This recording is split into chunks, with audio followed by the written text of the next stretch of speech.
Șeful, are ceva dacă apăs și eu pe butonul ăsta?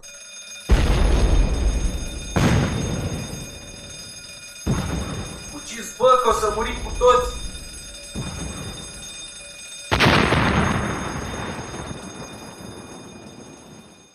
Salutare lup de mare, marinarul pe canal. Astăzi cu un prim episod dintr-o nouă serie. Ne vom distra un pic cu simulatorul de engine room de la Kongsberg, MCV90, varianta din 2013, care din fericire merge și pe sistemele mai noi. Personal îl rulez pe un Windows 8.1 și n-am avut nicio problemă cu el. Vom încerca să trecem în revistă toate părțile lui componente. Din câte știți, simulatorul este destul de complex și dacă avem puțin noroc, poate o să reușim să și pornim nava aia de la zero. Dar lăsând vorbăria deoparte, haideți să-i dăm drumul simulatorului și să vedem ce poate face.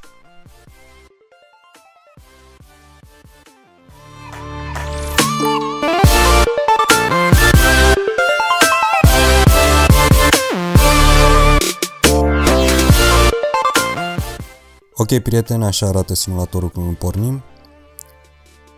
Ce e bine de știut de la bun început sunt câteva butoane care să vă ajută să navigați prin el.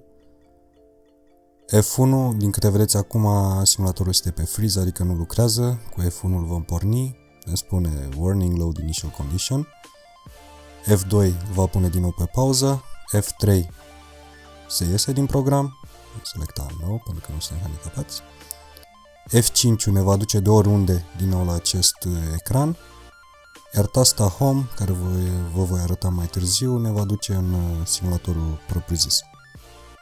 Ce trebuie să faci prima oară? Să selectați de aici o condiție.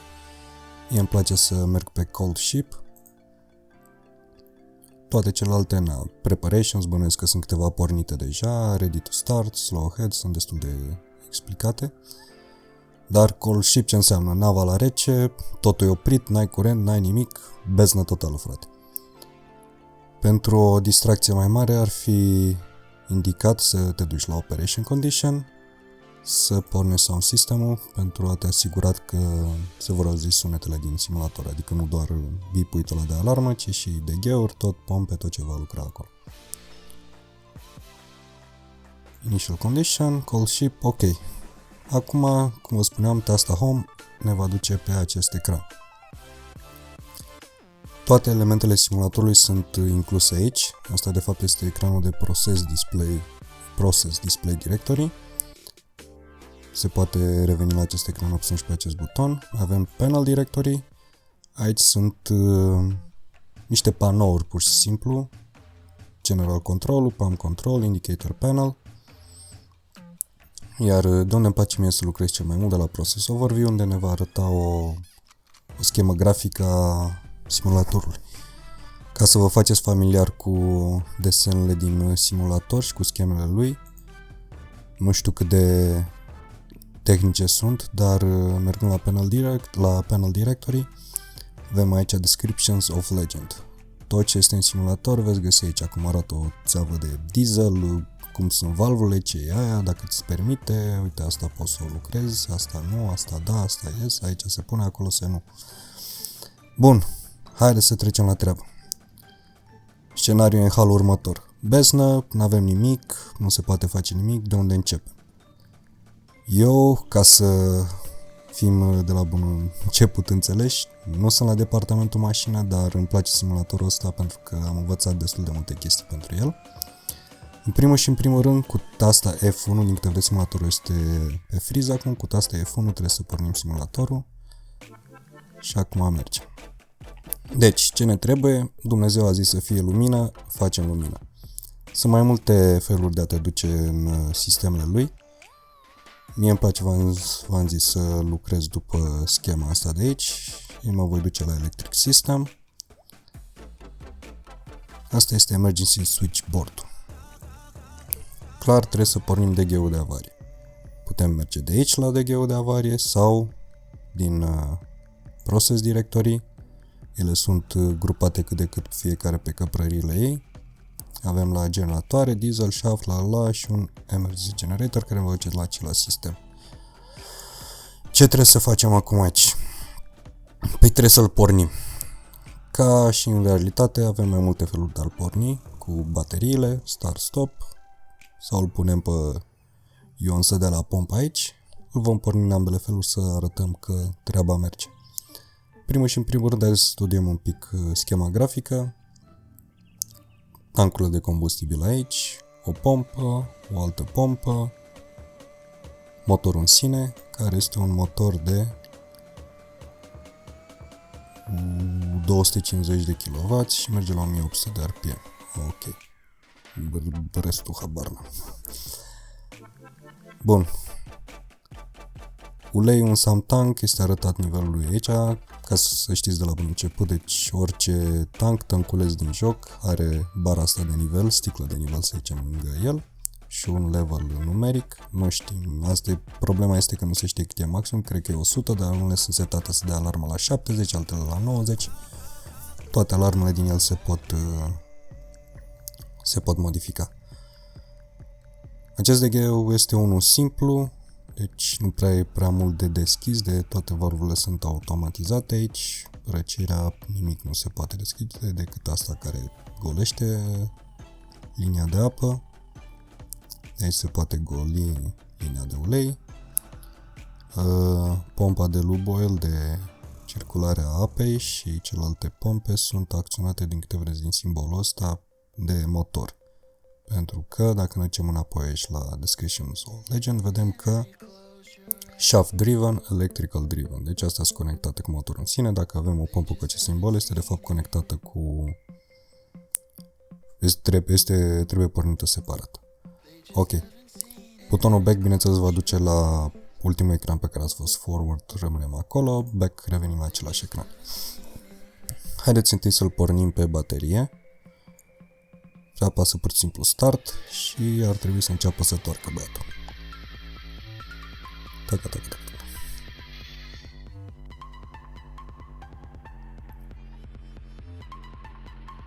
Orice număr și orice indicație în acest simulator, dacă țineți cursorul un pic pe ea, vi se va arăta în stânga jos, de fapt ce reprezintă. Deci, Emergency Generator Speed este la 1800 și ceva de rotație acum, în parametri. Haideți să-l oprim și să încercăm să-l pornim și pe manual, că fără curent. Ce trebuie să facem, asta este indicatorul de presiune de la, să zicem, starterul hidraulic. Sunt sigur că acum sunt câțiva șefi mecanici care râd acum, ia-l mă pe ăsta, starter hidraulic. Deci v-am zis, nu știu exact toți termenii tehnici, dar știu să folosesc simulator. Ok. Haideți să-l pornim acum și pe manual. Ce vedeți aici este un indicator de presiune pentru rezervorul ăsta de ulei. Trebuie să-l punem pe neion să dea la pompa aici până va crea puțină presiune în tank. Nu știu exact cât trebuie să fie, poate 100, 150, depinde, o să o ținem undeva la 150 și după aia o să pornim cu el. Asta trebuia să scârți un pic acum. De Ioane, bagă pompă. Bag picioarele mai rupt, dar hai. Și a luat. Ok.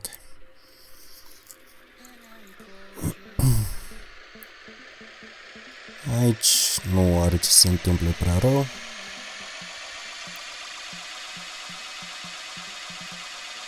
Creează și totul este ok.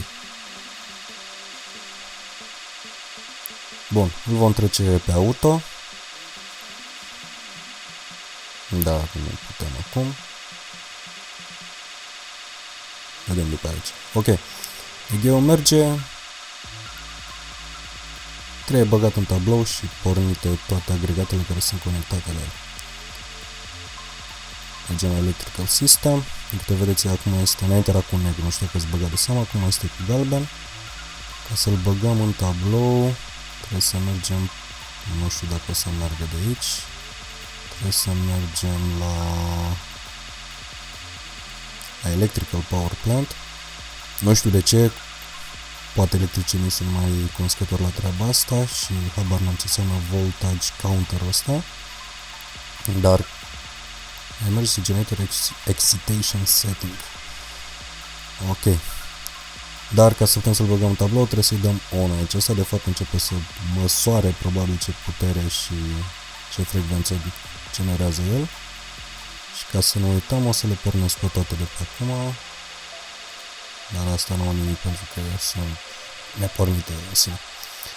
Ok, și acum vom putea să-l băgăm în tablou. Breaker in. Va conecta aici de gheul.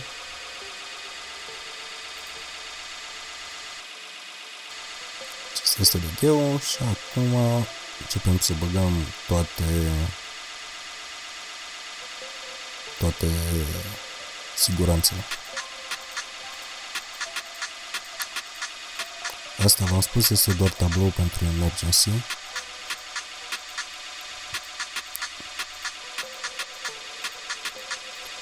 Ok, transformatorul este gata. Orice plăcuță cu data puteți da click pe ea și vă va deschide o nouă ferestruică în care va da câteva informații în plus. Îmi dau un in și aici. Și acum să nu mai orbecăiască băieții pe acolo, să le dăm puțină lumină și prin comandă, lumină și mașină, lumină pe punte, accommodation, sperul ăsta nu știu ce porni contează. Navigation, distribution, radar, radio, ok. Cred că le-am pornit cam pe toate, acum a intrat pe auto. Și cred că este ok.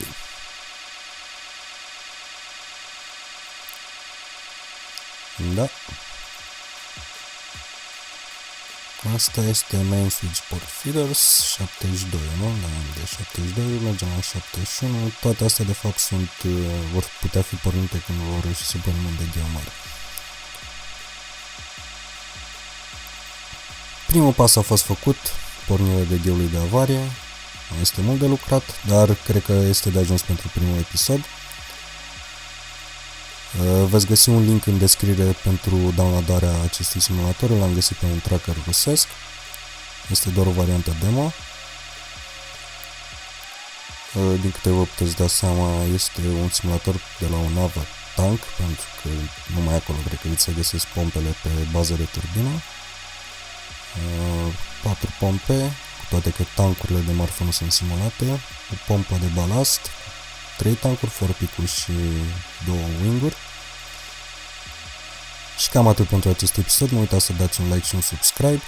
Următorul episod vom merge mai departe, probabil cu pornirea agregatului de aer și 1000 de gheu.